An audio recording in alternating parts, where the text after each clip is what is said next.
We're sometimes surprised at how many Thai restaurants abroad have Phad Thai on their dinner menus. Not because the dish isn't delicious, but in Thailand, fried noodles are usually eaten as a snack or as a one-course meal grabbed on the run from one of the market vendors who make it on their street cart. It's a kind of street specialty, if you like. And an authentic version of Phad Thai requires quite an assortment of ingredients, as you can see here.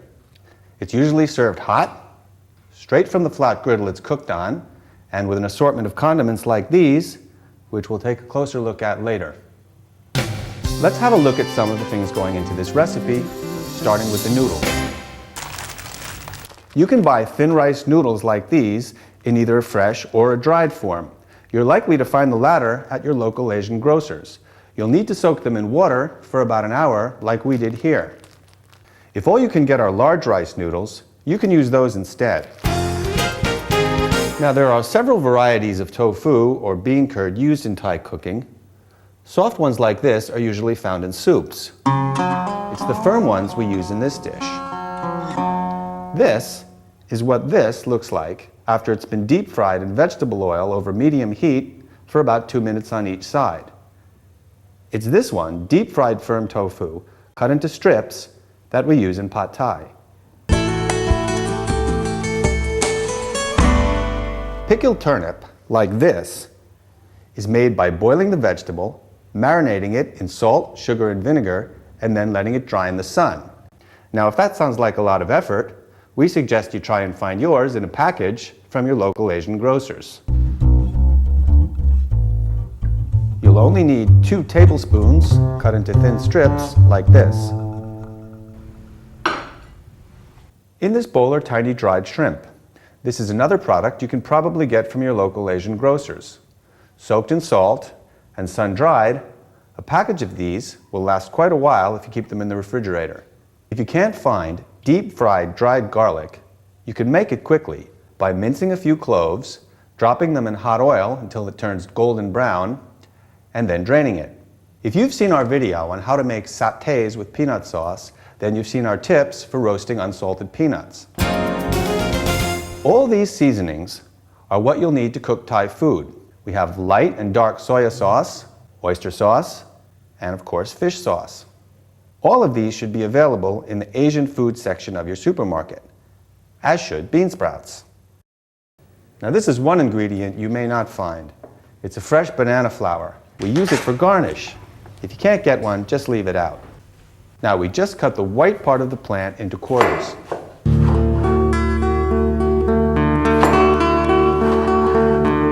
And watch what Room does now for a decorative effect.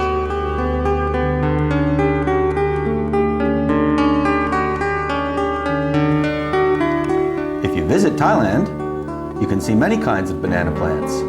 Some, like this fairly bitter-tasting one, are edible, and some bear magnificent flowers.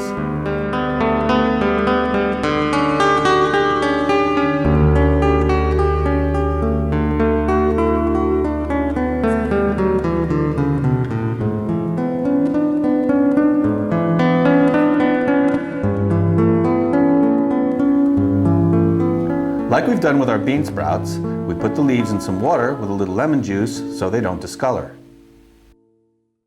Next, we cut 3 chives bite size.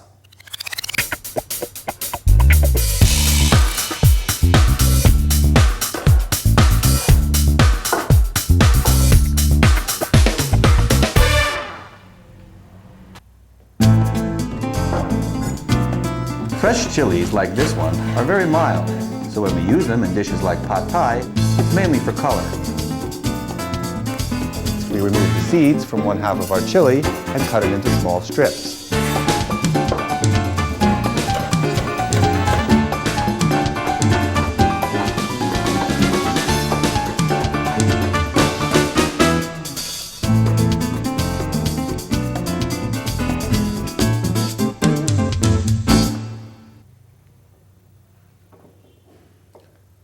And we chop 3 shallots.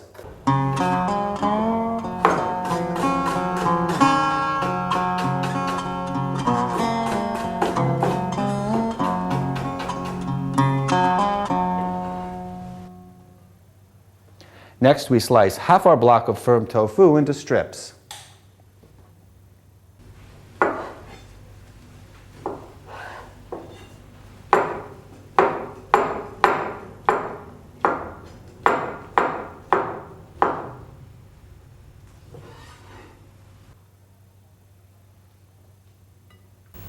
Now we'll take 2 tablespoons of our pickled turnip,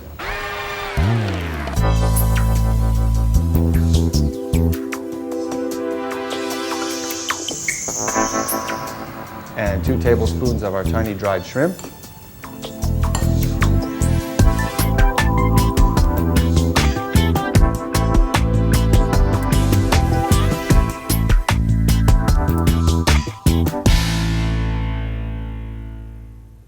Now we're going to add some seasoning to our noodles.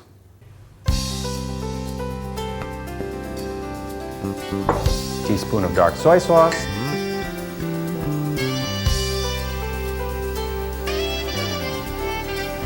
and a little black pepper.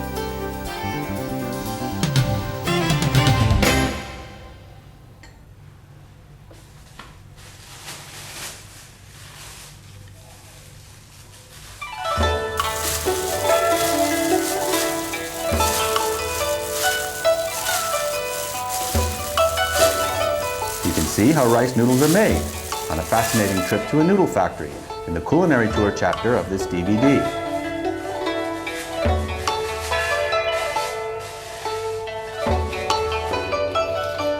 If you were a Phad Thai vendor or a practiced Thai cook, you'd probably have all these seasonings within arm's reach of your wok, and you'd add them on the fly as you cooked.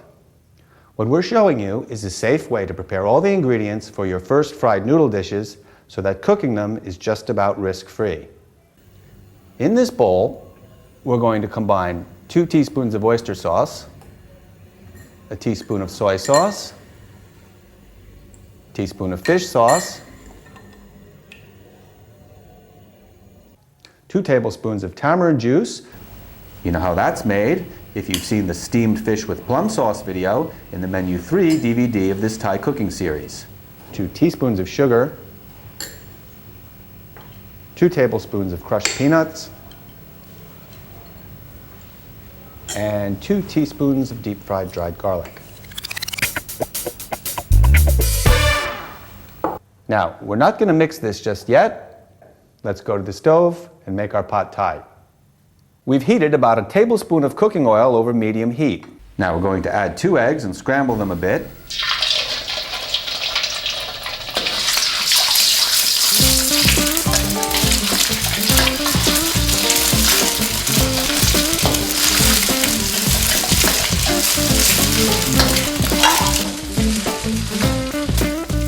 Next, we add our chopped ingredients and our tiny dried shrimp.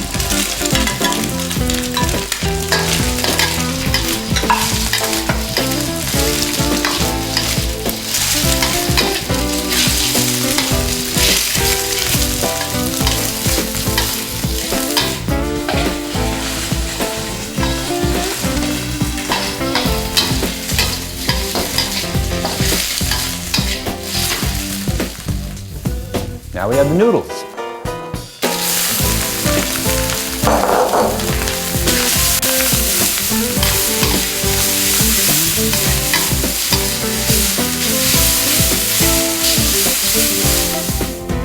Now we have the bean sprouts.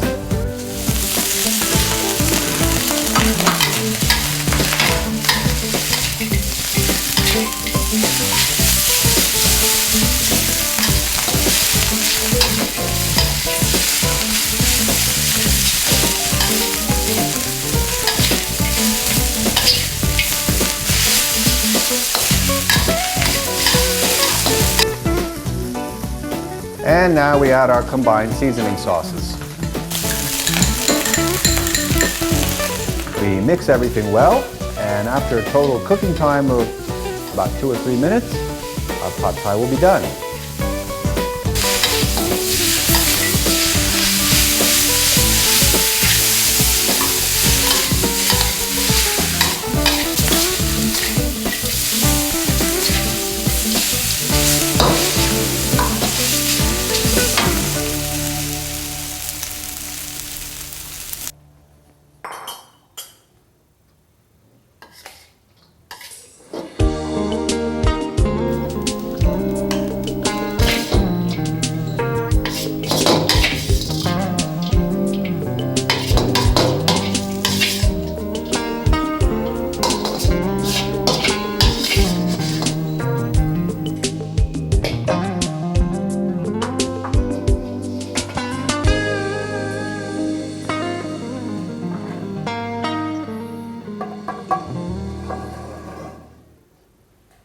Even though this pan has a non-stick surface, we coat it with little oil we poured on this towel to make our egg wrap easier to remove when it's done.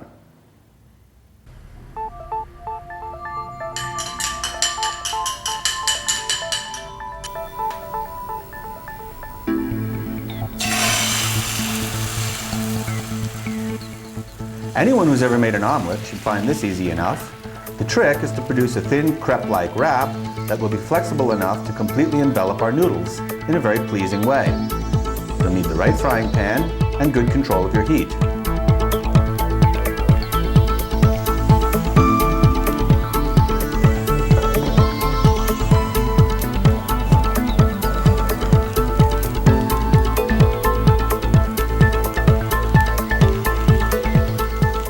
When one side's cooked, we turn it over.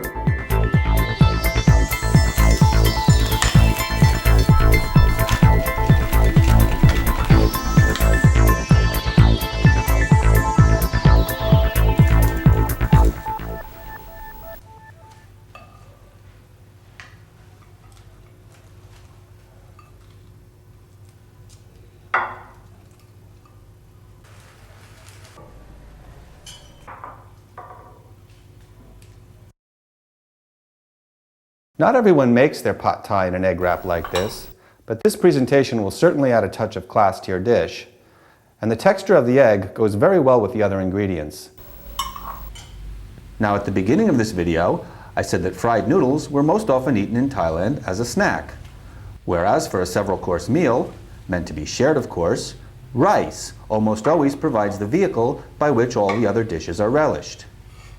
But there's no reason you can't include noodles in a special menu, as we've done here. Like most noodle dishes, Phad Thai can be eaten by even the most sensitive palates. No doubt one of the reasons for its wide appeal.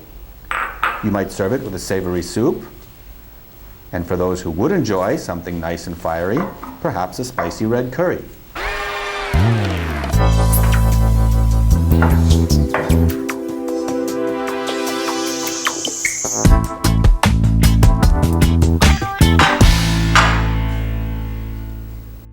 Now we garnish our Phad Thai with our banana plant, some bean sprouts,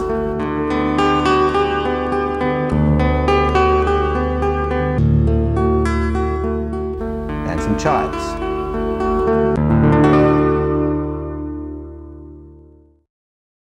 The result is a dish that not only tastes great, but is beautiful to look at.